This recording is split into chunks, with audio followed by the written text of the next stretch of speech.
It is Ravens week here in Berea. The Browns getting ready to face their division rival on Sunday in Baltimore.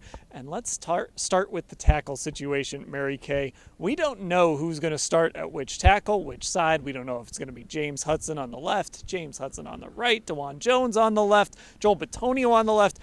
The key word today for Kevin Stefanski was options. That's right, and I'll tell you what, the longer he can keep those Ravens guessing, the better for him. He needs all the competitive advantage that he can get against this very formidable defense. These guys lead the NFL with 35 sacks. It's not a great week to not know who your tackles are going to be. But we watched practice today. James Hudson was over there working a little bit on the right side. Dawand Jones didn't practice. The regular right tackle, he's got a knee and a shoulder injury, and you really don't want to be without Big Thanos in this game. Yeah, Ashley, obviously we know that Jack Conklin is gone for the year. We know Jed Wills is gone for 4 games. If you're without Dawand Jones, then you're really getting into your depth behind James Hudson.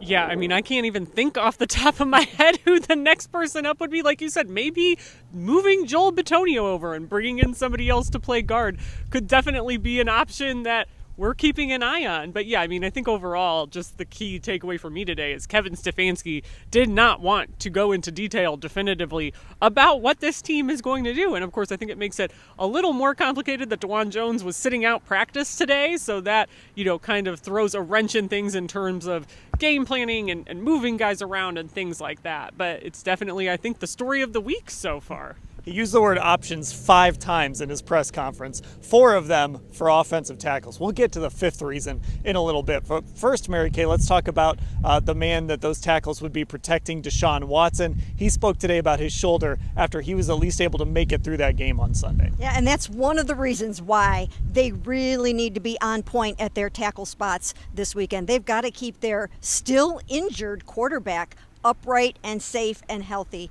We did talk to him today, and he acknowledged that the shoulder is a work in progress, that he's not 100% yet. And, he's just doing the best he possibly can every day to get ready. He had to come out of that game kind of sore. He took big hits. He made big throws.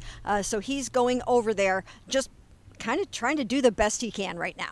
Yeah, and Ashley, when you watched him on Sunday, you saw some flashes of the Deshaun Watson that we saw against Tennessee, but I did think there were times when maybe it felt like that shoulder, I don't know if it was bothering him, but it felt like he was still kind of testing some things out with it. Yeah, and even just I think some of the shorter throws that were just slightly off the mark. I remember sitting there with Mary Kay in the first quarter, kind of going through them time by time and watching replays and trying to figure out, okay, was that technically a drop or was the throw not on the mark? Some of them were more obvious, some of those shorter throws that were short, I think. And Kevin Stefanski, of course, hasn't wanted to talk about any of that. I think understandably you want to focus on the positive, on the win, but it's definitely things to keep in mind as you're about to face a much more physical and difficult defense. It seems like just about every category the Browns don't lead the league in right now, the Ravens do.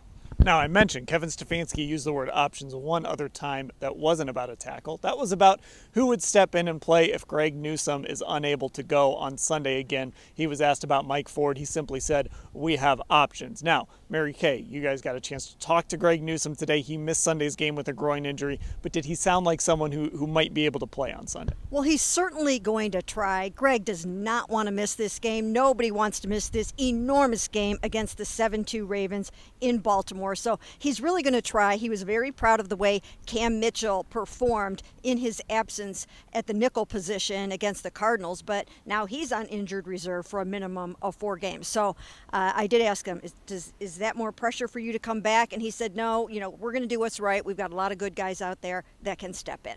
And Mike Ford certainly is an experienced player, Ashley, but you'd like to have Greg Newsome out there so you can have your starting 3 of Denzel Ward, Martin Emerson, and Greg Newsome. They've been so good together this year. Yeah, I mean, I think that would be key, and this would be, I think, the 3rd game that Greg has missed this year because he also had to sit out that Titans game with a different injury in week 3. So I just think it's better to see those guys together and get more of a sample size there than to not. But like you said, the good news is if they do have to rely on Mike Ford, he's one of those veteran guys. He's a guy who's really, I think, made his way in the league through his special teams contributions, but he is a capable cornerback still, even if that's not necessarily the first thing you think about when you think of Mike Ford.